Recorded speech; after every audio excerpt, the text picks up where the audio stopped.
lights were too big for the Cavs, too bright maybe, in New York City. Hopefully that's not the case for the Browns on Sunday against the Steelers. I hate the Steelers. Nick Padone, Coach Riz, Lance Reisland, hanging out with me in studio with you guys here till noon on 92.3 The Fan. Coach, I can't believe that we're doing this, but because we've done this so many years, but we're definitely doing it. And it's a debate that's real, amongst my friend group, and that's the whole do you want the Browns to beat the Steelers thing because of the draft pick, or because you hate the Steelers? Do you want to see the Browns win, or does a lose benefit them more because of the draft stuff? Oh, I couldn't be more on one side of this than anybody else. If you're not planning to win every game, people are saying, what should the preparation be? How a culture in a football is not what you say, is what you do. So the preparation they have at this record as compared to what they have if they were 14-2 or whatever you want to say,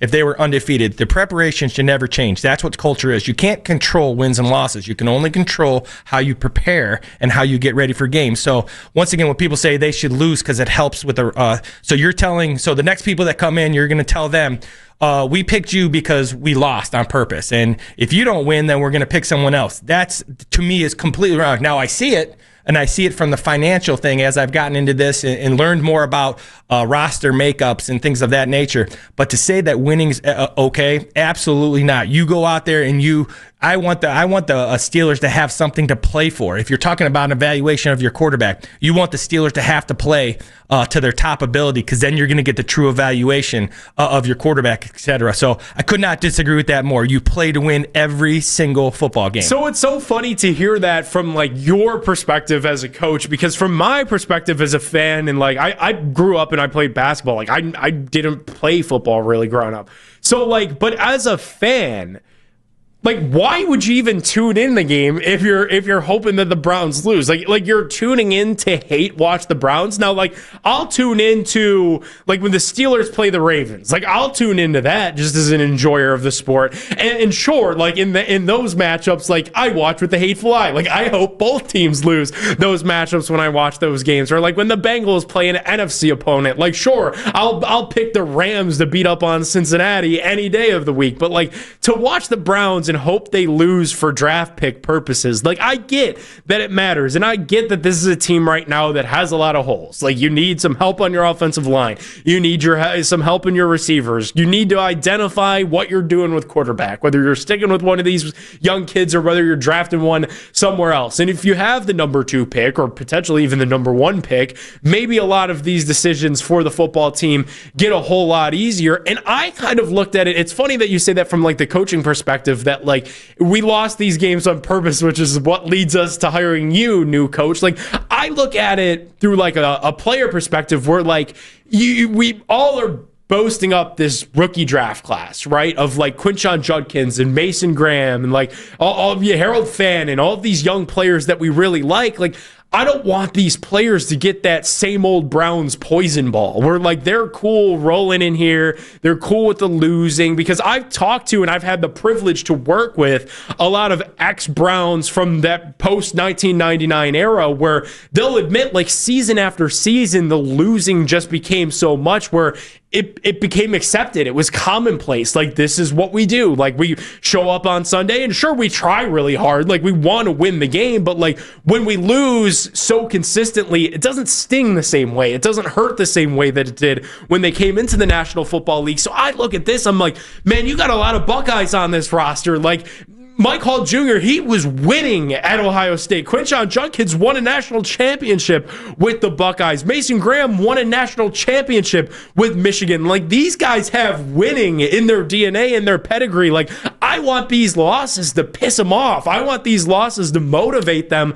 And the draft pick to me isn't worth that, because we played that game so many times here as Browns fans. Where has that gotten us? It's gotten us right back to the same familiar place of playing for draft picks. It's it hasn't gotten us somewhere. If it actually had gotten us somewhere, and maybe that big 1-31 run had us as a Super Bowl contender right now, maybe I'd be singing a different tune. Maybe I'd be saying, you know what? Yeah, we went through through the desert and we won 1 football games in 2 years, but it was worth it. We've got Lombardis in the shelves to show for it, but we don't. We've got nothing to show for it. That was less than 10 years ago, and we're back to the same exact spot. So, like, I can't get up Sunday morning and pull for the Browns to lose that game against Pittsburgh. I just can't do it. Well, football is an interesting game, and I've always thought it was the most, the most defying team sport. And what I mean is that it's not a faucet. You can't say, hey, we're going to tank these games, but when you come in, we're now going to turn it on. And that's that creature habit thing. That's the preparation thing. If you look at some of the old school coaches and how they talk and their ability, and once again, I'm actually a fan of how Kevin talks after the game, because he takes all the blame on himself. It doesn't make everybody happy, but the Browns are in this, like, what do we have to do differently? You shouldn't have to do anything differently. You should be preparing to win every single game. That's what the players want to see. They want to know, they want the best player out there. If you like Shador and he's the best player, he should be out there. If you like whatever it is, you don't have to like the decision. There's got to be a plan. The only bad plan is no plan. But that's this idea of tanking. There's nothing that ruins a culture worse than the idea of we're okay with losing.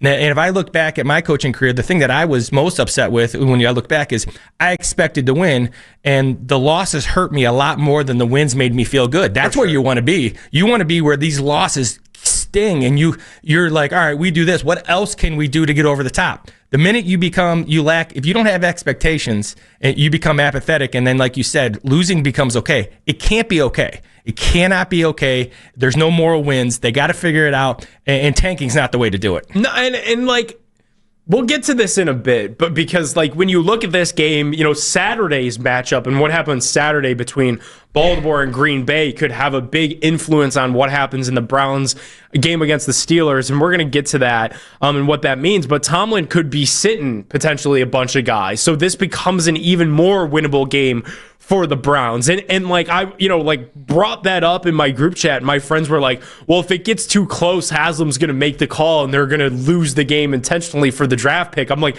I don't think you guys get how this works. Like, while strategically they might have things in place where, like, they want to lose games, quote unquote, like 1-31, right? They were the most inexpensive roster in football, and they were the cheapest roster in football, and they were the youngest. So, like, that was a very strategic decision that, hey, we're going to be pretty inexperienced. We're not going to cost a whole lot, but we're going to be in asset accumulation mode where we are going to use this inexperienced young roster as a way to build up cap space for the future, a way to build up draft picks for the future. And that was a very calculated way of doing things. This is a very different situation here, because you've got a defense that's ready to go. You've got some of the greatest players in the league. Yeah, I know the Pro Bowl doesn't mean what it once did, but I think it showcased, like, Myles Garrett, 1 of 1 at the pass rush position. Denzel Ward, 1 of few at the cornerback position, worth his ilk. So this is very different from where the Browns were at 1-31, and coaches don't tank. Players don't tank. Like, those guys want to go out there and win games, and I know that as a fact because they told everybody all offseason long, 3-14 is not going to cut it. 3-14 isn't good enough. That came directly from the owner.